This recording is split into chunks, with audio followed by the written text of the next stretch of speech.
तो यार जो न्यू आया है मेरे इस चैनल पे तो उससे रिक्वेस्ट है यार मेरे चैनल को सब्सक्राइब कर लो और बेल के आइकन पर क्लिक कर लो ताकि हर आने वाली वीडियो का नोटिफिकेशन आपको मिल सके। तो यार जो न्यू आया है मेरे इस चैनल पे तो उससे रिक्वेस्ट है यार मेरे चैनल को सब्सक्राइब कर लो और बेल के आइकन पर क्लिक कर लो ताकि हर आने वाली वीडियो का नोटिफिकेशन आपको मिल सके।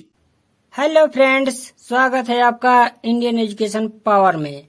आज हम देखेंगे प्रश्नावली 1.3 के प्रश्नों को। तो यहाँ सबसे पहले पहला प्रश्न है जो लिखा गया है, सिद्ध कीजिए कि करड़ी 5 एक अपरिमेय संख्या है। तो चलिए पहले प्रश्न को हल करते हैं। तो पहला प्रश्न हल करते हैं। पहला प्रश्न, तो सबसे पहले इसे सिद्ध करने के लिए मानेंगे, माना, सबसे पहले इसे मानेंगे।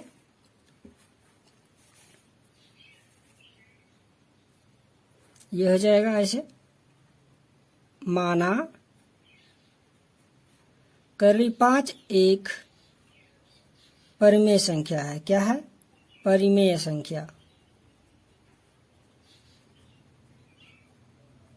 परिमेय संख्या है, ऐसे हम लोग इसको नोट कर लेंगे पहले। उसके बाद जब यह परिमेय संख्या है तो किस रूप में होगा? यह बटे के रूप में होगा, a बटे b के रूप में होगा और यह करड़ी 5 के बराबर है। कोष्टक में हम लोग लिख लेंगे जहां a और b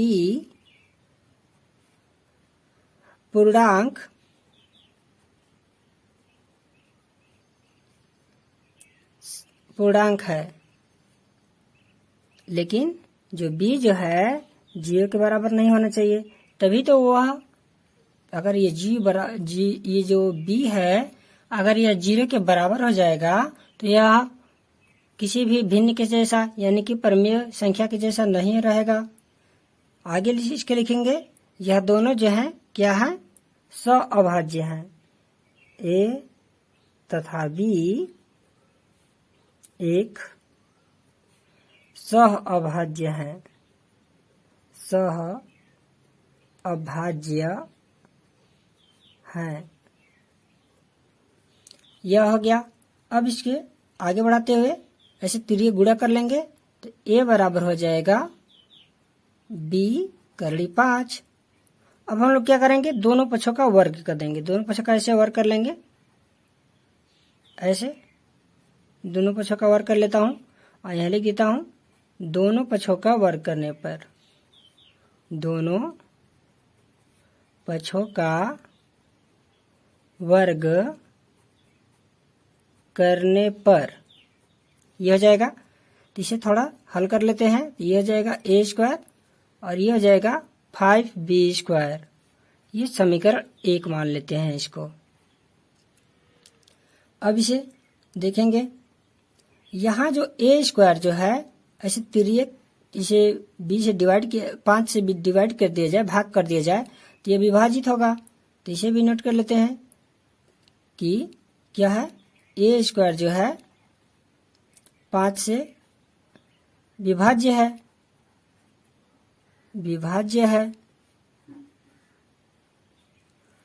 अब जरा ये सोचिए, जब a² 5 से विभाज्य है तो जो a होगा वो भी 5 से विभाज्य होगा। तो इसे भी नोट कर लेते हैं। इसलिए a भी 5 से विभाज्य होगा या विभाज्य है। ऐसे ये हो जाएगा। उसके बाद हम लोग इसे आगे बढ़ाते हुए लिखेंगे, चूंकि a बराबर 5c हो तो, मतलब यदि अगर a बराबर 5c होगा तब क्या होगा? तो यहाँ पर हो जाएगा, अब जैसे इसमें पूर्णांक संख्या था तो यहाँ भी c जो होगा क्या होगा? पूर्णांक संख्या होगा, जहाँ c एक पूर्णांक है, पूर्णांक है।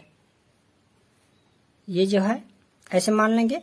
अब इसका भी दोनों पक्षों का वर्ग करेंगे तो दोनों पक्षों का वर्ग करने से पहले हमें क्या करना होगा कि यहाँ पर जब हम लोग माने हैं कि a बराबर 5c, तो इसका मान समीकरण 1 में रख देंगे प्रतिस्थापन विधि का प्रयोग करते हुए।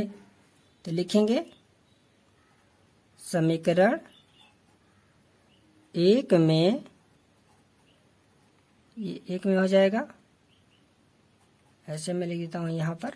समीकरण 1 में a बराबर 5c रखने पर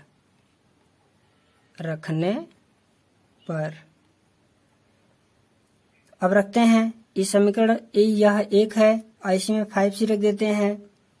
तो समीकरण 1 में 5c रखेंगे तो यह हो जाएगा, जरा देखिए a के स्थान पर लिखना है हमें 5c, तो यहाँ पर हो जाएगा 5c का स्क्वायर, एक जगह पर रखना था 5c, तो 5c का स्क्वायर और बराबर 5b स्क्वायर है यानी कि 5b स्क्वायर, तो लिखेंगे 5b स्क्वायर।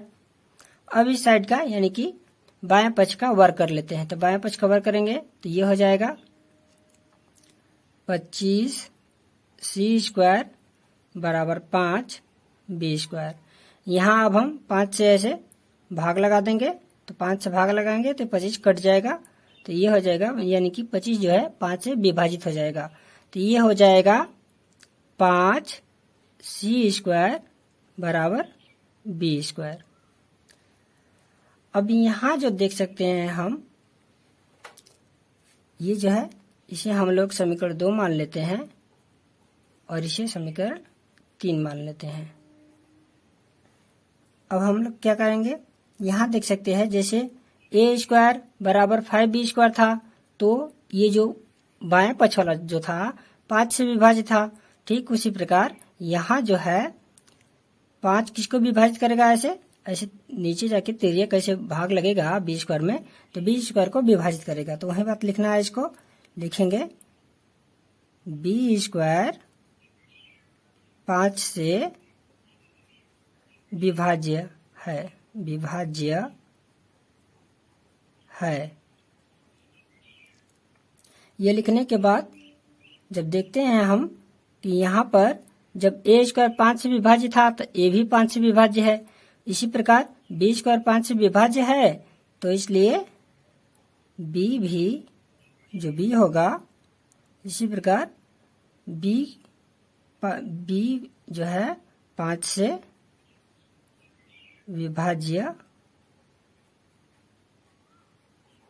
है। ऐसे हम लोग इसे नोट कर लेंगे। अब इसे हम लोग आगे बढ़ाते हैं।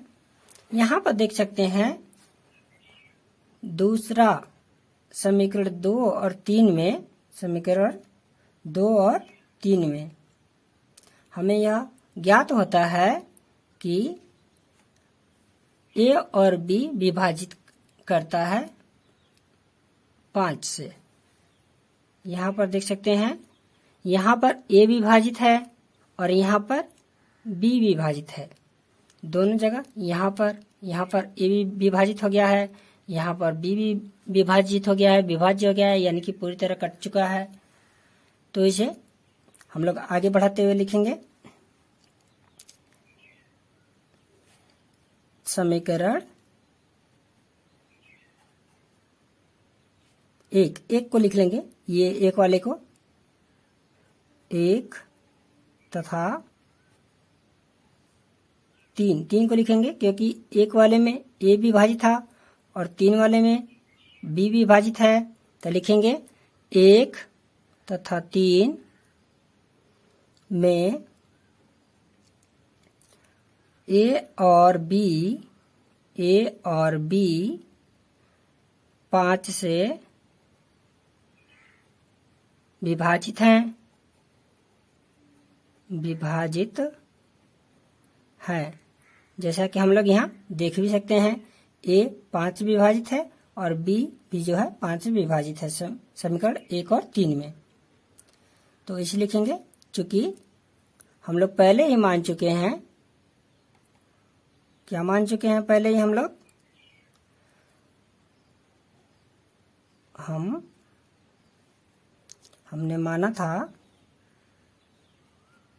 हमने माना है कि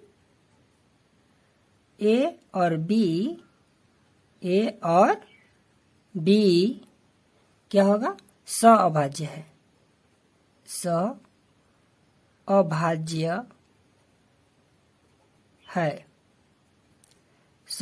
है। सअभाज्य किसे कहते हैं? तो अगर कोई संख्या हो, मान लीजिए एक संख्या हो a, तो इसका जो गुणनखंड होगा सिर्फ a गुणे 1 होगा। अगर कोई संख्या b है तो इसका गुणनखंड जो होगा b गुणे 1 होगा। इसी को सअभाज्य कहते हैं। लेकिन यहाँ पर देख सकते हैं, यहाँ 5 से विभाजित है, अर्थात 5 भी इसका गुणनखंड है a और b का। और हम माने थे पहले ही कि यह एक सअभाज्य है, यह एक सअभाज्य है, इसलिए यह एक अपरिमेय संख्या। तो लिखेंगे अतः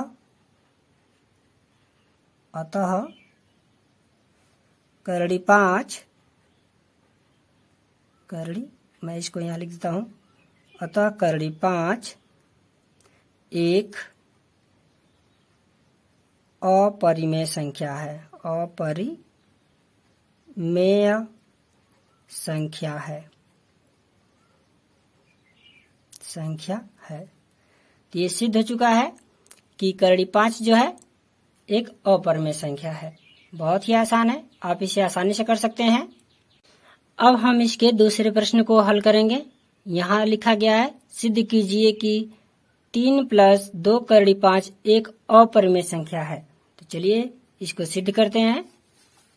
तो सबसे पहले हम लोग मानेंगे, माना। दूसरा हम लोग प्रश्न हल कर रहे हैं,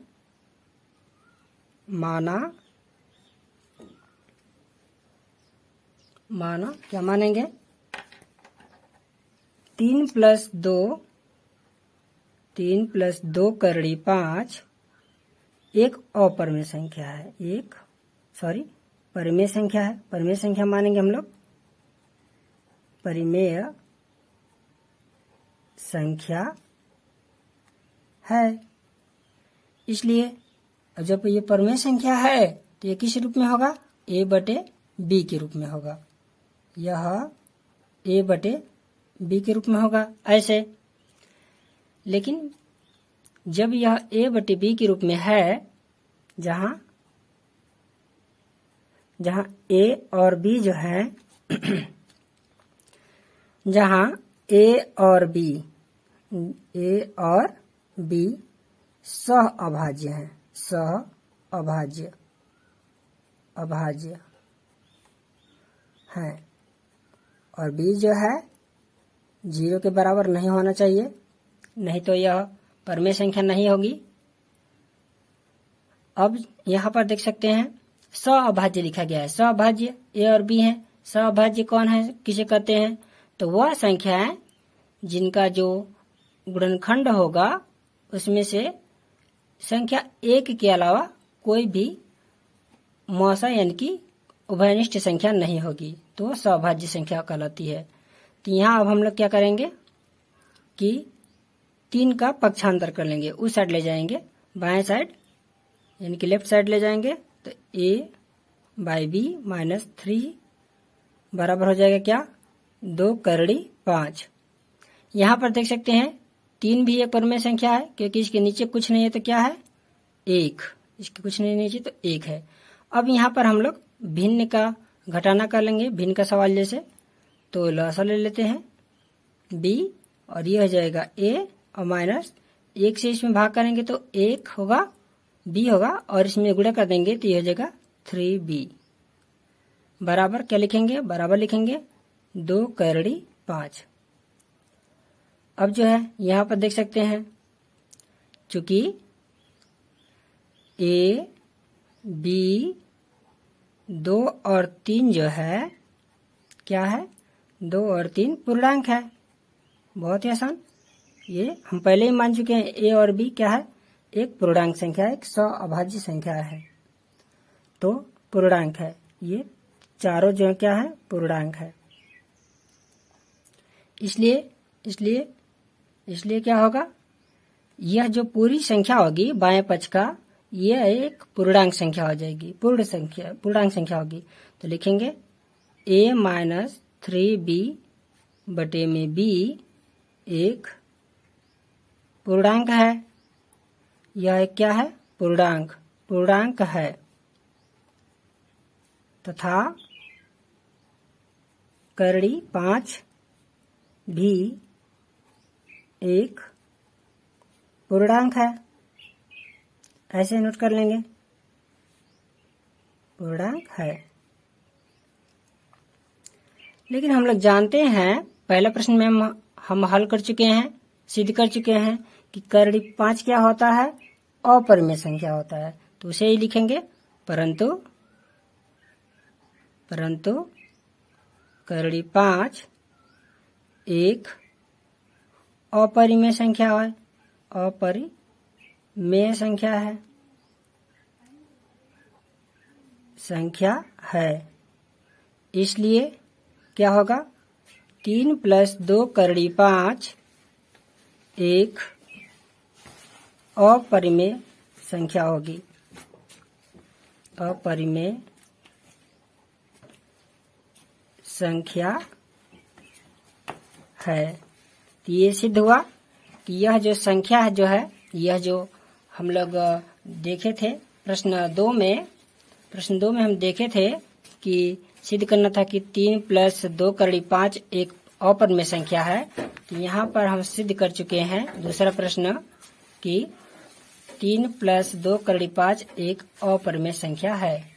अब हम प्रश्नावली 1.3 के तीसरे प्रश्न का पहला करेंगे, जो कि लिखा है 1/2 को सिद्ध कीजिए कि यह एक अपरिमेय है। तो चलिए इसे सिद्ध करते हैं कि 1/2 जो है एक अपरिमेय है। तो सबसे पहले नोट कर लेते हैं, प्रश्न तीसरा का हम लोग करेंगे, पहला प्रश्न करेंगे। तो लिखेंगे, सबसे पहले मानेंगे कि यह एक परिमेय है। तो लिखेंगे माना 1/2 एक परिमेय है, और जब यह 1/2 परिमेय होगा तो वह a/b के बराबर होगा। ऐसे 1/2 के बराबर होगा। यहाँ पर लिख देंगे कि a और b क्या है। तो लिखेंगे जहां a तथा b एक सह अभाज्य पूर्णांक है, परंतु b जो है 0 के बराबर नहीं है। अब इसे हल करते हैं, तो इसे हम दोनों पक्षों का व्युत्क्रम कर लेते हैं। तो लिखेंगे b/a बराबर करड़ी 2/1, यानी कि करड़ी 2 लिख सकते हैं। लिखेंगे दोनों पक्षों का व्युत्क्रम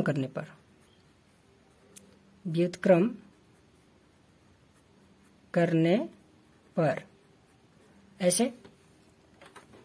अब यहाँ देख सकते हैं, चूंकि a और b जो है एक पूर्णांक है। तो लिखेंगे चूंकि a और b एक पूर्णांक है, ऐसे नोट कर लेंगे। इसलिए क्या होगा, जो है b/a, ये जो b/a जो है यह एक परिमेय होगा। इसलिए b/a एक परिमेय है। अतः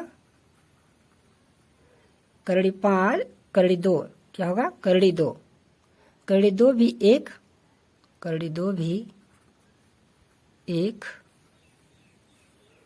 परिमेय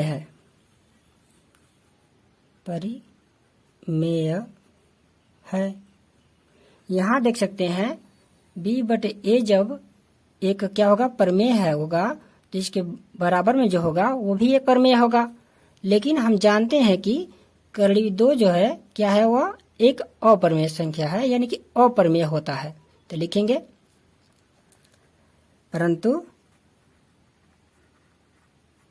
परंतु करड़ी 2 एक अप्रमेय होता है, अपरिमेय होता है। इसलिए हमारी कल्पना है कि 1/2, ये जो 1/2 है एक प्रमेय है, एक परिमेय है, जो कि गलत है, जो कि क्या है, जो कि गलत है। अतः क्या होगा, अतः 1/2 जो होगा एक अप्रमेय होगा, एक अपरिमेय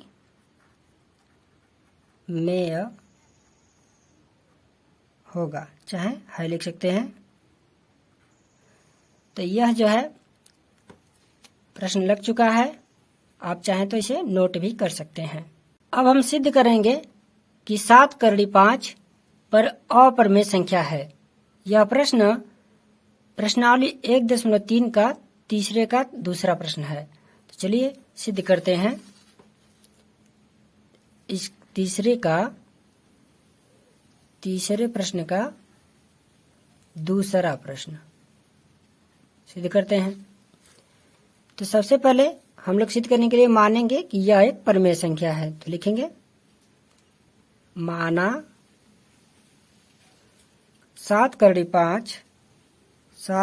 5 एक प्रमेय संख्या है, एक परिमेय है।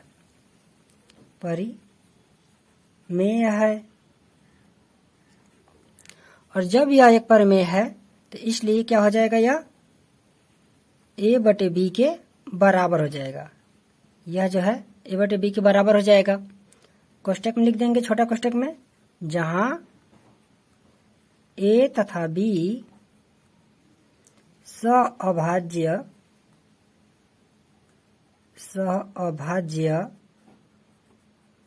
पूर्णांक है, जो कि b बराबर 0 नहीं होना चाहिए। अब इसे हम लोग 7 को पक्षांतर कर देंगे, तो यह हो जाएगा a/7b बराबर करड़ी 5, इस साइड रह जाएगा। अब यहाँ देख सकते हैं कि बाएं पक्ष में जो लिखा गया है a, b और जो 7 है यह एक पूर्णांक है, क्योंकि हम लोग पूर्णांक a और b को मान भी चुके हैं, और 7 जो संख्या है वो तो पूर्णांक है ही। तो लिखेंगे चूंकि a, b तथा 7 एक पूर्णांक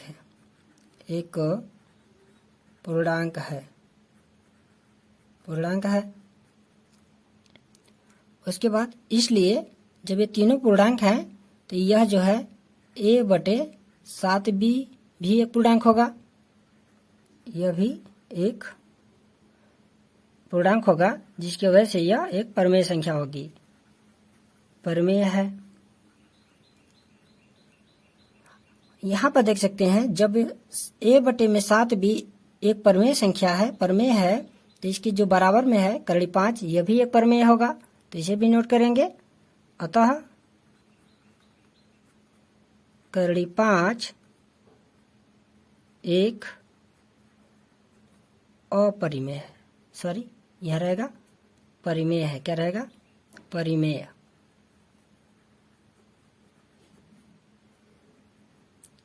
क्योंकि जब a/7b प्रमेय है तो इसके बराबर जो होगा वो भी प्रमेय होगा।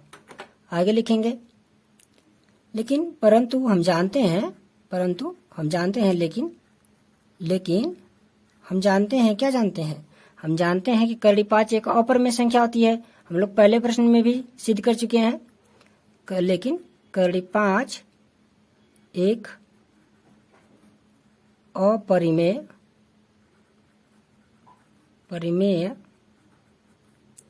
होता है। इसलिए ए बटे जो 7 है, इसलिए जो हमारी जो सोच है, हमारी परिकल्पना है कि यह करड़ी 5 जो है वो क्या है, परिमेय संख्या है।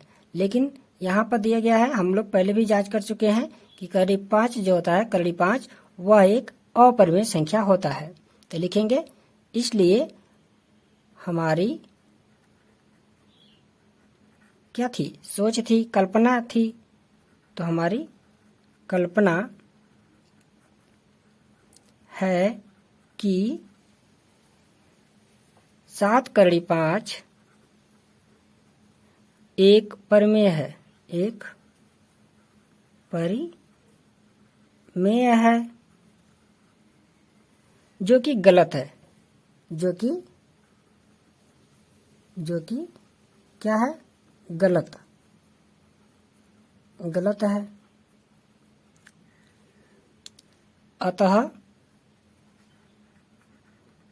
अतः 7 करड़ी 5 जो होगा, क्या होगा, एक अपरिमेय संख्या होगी, एक अपरिमेय है, अपरिमेय है।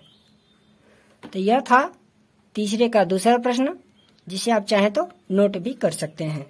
प्रश्नावली 1.3 के तीसरे का तीसरा प्रश्न सिद्ध करेंगे कि 6 प्लस करड़ी 2 जो है एक अपरिमेय संख्या है। यह अंतिम प्रश्न है, तो इसे चलिए सिद्ध करते हैं। प्रश्न 3 का तीसरा प्रश्न। तो सिद्ध करने के लिए हमें पहले यह मानना होगा कि जो है, क्या है, यह जो प्रश्न 6 प्लस करड़ी 2 दिया गया था, यह एक परिमेय संख्या। तो चलिए लिखते हैं, माना 6 प्लस करड़ी 2 एक परिमेय संख्या है, परिमेय संख्या है या परिमेय है, ये भी लिख सकते हैं। तो जब ये परिमेय है तो यह a बटे b के बराबर होगा, ऐसे। अब a और बटे b जो है वो क्या है, तो यहाँ लिखेंगे जहां a तथा b एक सह अभाज्य पूर्णांक है। क्या है, पूर्णांक है, जो कि b जो होगा 0 के बराबर नहीं होगा। अब इसे हल करते हैं आगे। 6 का पक्षांतर कर देंगे तो ये हो जाएगा a/b - 6 = √2, यानी कि a बटे b - 6 बराबर करड़ी 2। यहाँ पर देख सकते हैं 6 के नीचे कुछ नहीं है तो 1 है। इसे हम लोग भिन्न की सवाल की तरह हल करेंगे। तो लॉसा ले लेते हैं b और इसे हल करते हैं तो ये हो जाएगा a - 6b बराबर करड़ी 2। यहाँ देख सकते हैं बायां पक्ष जो है इसमें a, b और 6 तीन जो है पूर्णांक है, तो लिखेंगे चूंकि a, b तथा 6 क्या है, पूर्णांक है।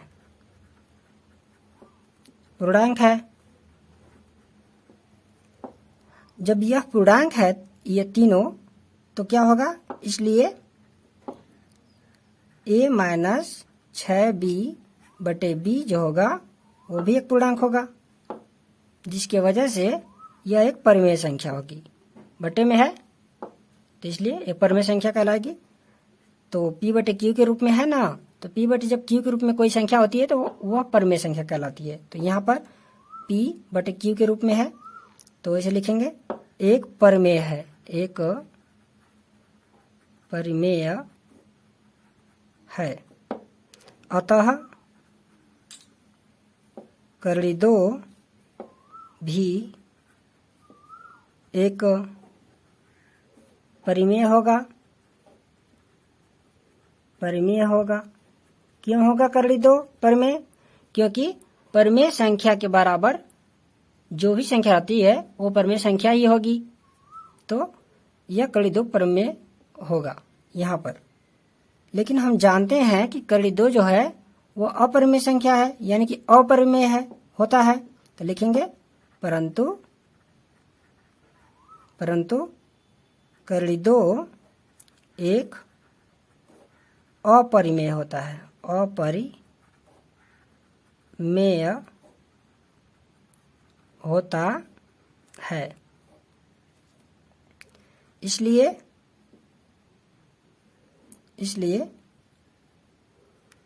हमारी कल्पना जो मतलब जो हम लोग सोचे हैं, जो सोच रखे हैं कि यह करड़ी 2 जो क्या है परिमेय है, लेकिन ये तो गलत है। तो वहीं लिखेंगे हमारी कल्पना है कि ये जो कल्पना है 6 प्लस करड़ी 2 एक परिमेय है, एक परिमेय है, जो कि गलत है, जो कि क्या है, जो कि गलत है। ऐसे अतः क्या होगा 6 प्लस करड़ी 2 जो होगा एक अपरिमेय होगा, एक अपरिमेय होगा, अपरिमेय होगा। तो इस तरह आप चाहें तो इस प्रश्न को नोट भी कर सकते हैं। तो इस तरह हमने देखा कि कैसे सिद्ध किया जा सकता है कि ये जो 6 प्लस करड़ी 2 या 7 करड़ी 5 या 1 बटे करड़ी 2 ये संख्याएं जो होती हैं, ये दिया गया है, यह अपरिमेय संख्या है।